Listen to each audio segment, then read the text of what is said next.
would say early in the fight, Canelo, and earlier in his career, Canelo. But he hasn't been that kind of fighter in recent years. Pretty interesting, I'll tell you that. What do you think? I don't know. You know, it's a big jump to go from 54, which was a step up from 47, right? Now so it he's goes going to 54, and now he's going to 68. 68. That's so much weight. A lot of weight. You think Terence Crawford can beat Canelo Alvarez? Yeah, I think he can win. Okay. I don't know if he's going to win, but I think he can win. Max Kellerman has teamed up with Joe Rogan to deliver a shocking prediction for the highly anticipated super fight between Canelo Alvarez and Terence Crawford. Kellerman, known for his sharp analysis and keen pattern recognition, surprised fans by offering a viewpoint that goes against mainstream opinion. He explained that this matchup could not only redefine both fighters' legacies but also crown a new pound-for-pound king. Kellerman highlighted Canelo's unmatched power and extensive experience, but then shifted focus to Crawford's adaptability and ring IQ, factors he believes could give Crawford the decisive edge. Definitely. Okay, so then a little bit of this and that between Canelo and Crawford. I'll give you a list of attributes, and then tell me who do you feel is best in that attribute. First attribute, best jab. Crawford. Best defense. Crawford. Nowadays, Crawford. I would say early in the fight, Canelo, and earlier in his career, Canelo. But he hasn't been that kind of fighter in recent years. Although Crawford is also hittable.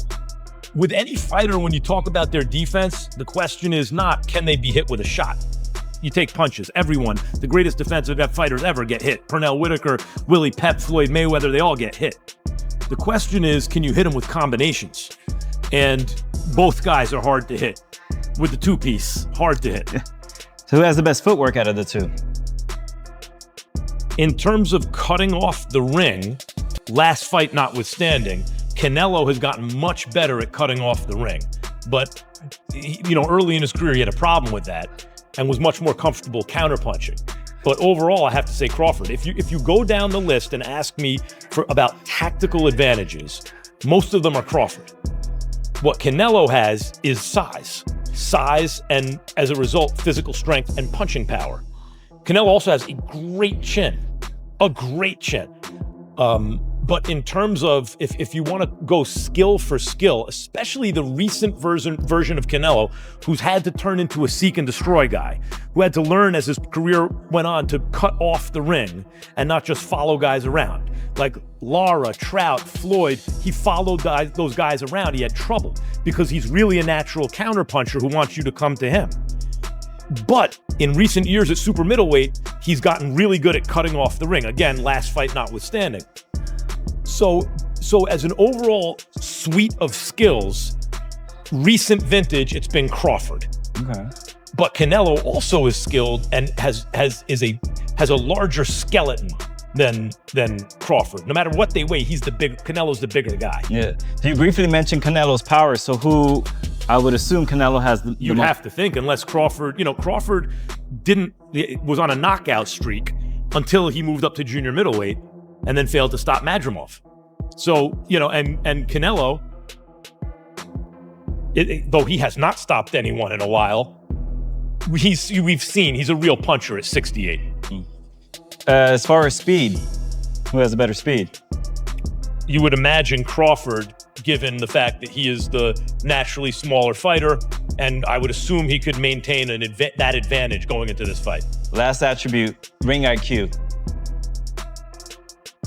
They both have sky-high ring IQs. If I have to, Crawford. If you ask me again, there's a reason that I think Crawford's the best pound-for-pound fighter in the world. Kellerman is making a high-profile return to boxing commentary as part of Netflix's broadcast team for the Canelo vs. Crawford fight on September 13, 2025.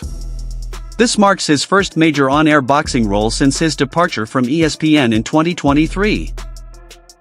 Joining John Anik and Andre Ward, Kellerman will bring his signature insights to one of the most watched boxing events of the year.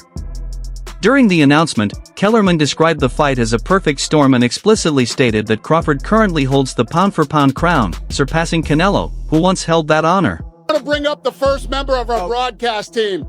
He is the best boxing analyst in the sport. Ladies and gentlemen, Max Kellerman.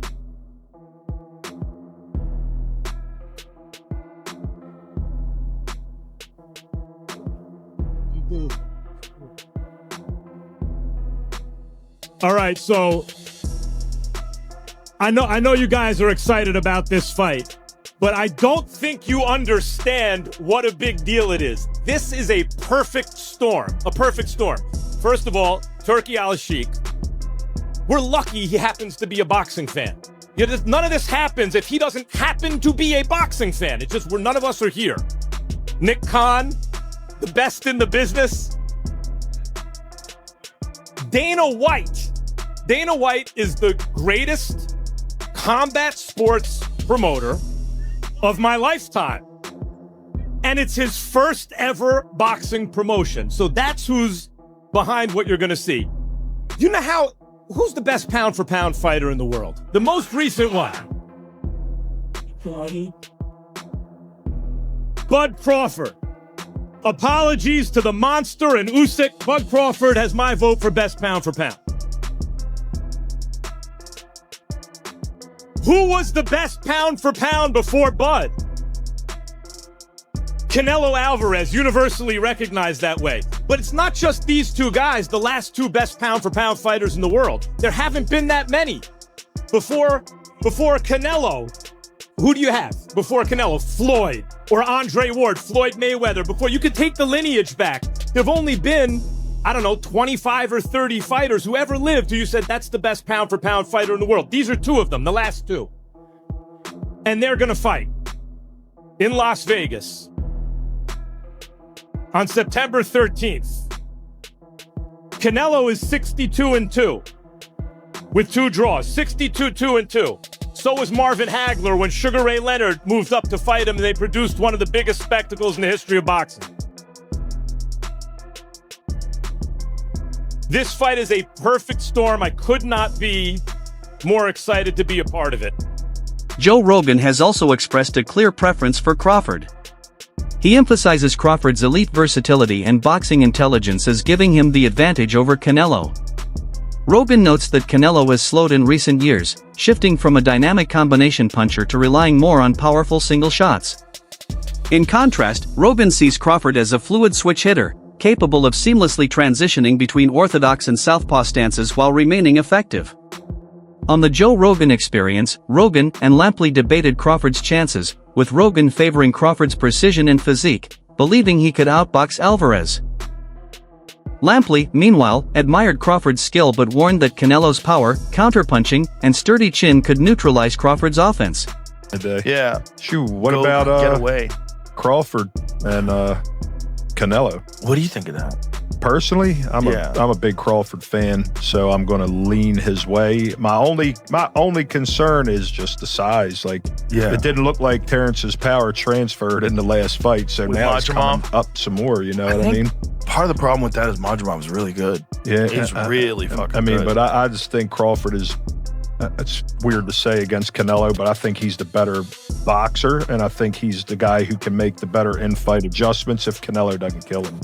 It's going to be interesting, I'll tell you that. What do you think? I don't know. It's a big jump to go from 54, which was a step up from 47, right? Now so he's going to 54, and now he's going to 68. That's so much weight. A lot of weight. But Terrence I think he's the best switch hitter since Hagler. They claim Hagler was my favorite. They claim he's walking around like a $190 or something, and you do know he's a wrestler. In another interview, Lampley confidently predicted a victory for Canelo over Crawford. He acknowledged Crawford's exceptional talent but argued that Canelo's size, experience, and championship pedigree give him the edge. Lampley considers Crawford the most complete fighter today but believes that this fight's outcome will depend heavily on weight and experience. Canelo, naturally stronger at 168 pounds and seasoned in high-stakes bouts, has the physical tools to neutralize Crawford's versatility, giving him a significant advantage. Canelo's smart. Absolutely, he's smart. He knows this business as well as anybody. So no, it's not surprising that Canelo learned from Floyd and has employed some of that in the retention of his career. Canelo still knows how to make fireworks when he absolutely has to make fireworks.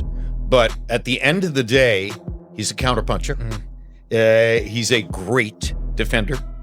He has the most solid punch resistance of anybody in the sport. Nobody's ever knocked him off balance. Nobody's ever really knocked him down. There's only one official knockdown in his career, and it was because he bounced off the ropes when Jose Cotto hit him with a hard shot to the chest. And the referee employed a strict interpretation of the rules and said, oh, the ropes held you up, so that's a knockdown. He's never been put on his back by anybody. He rides horseback every morning. His legs are the strongest in the sport. You're not going to beat Canelo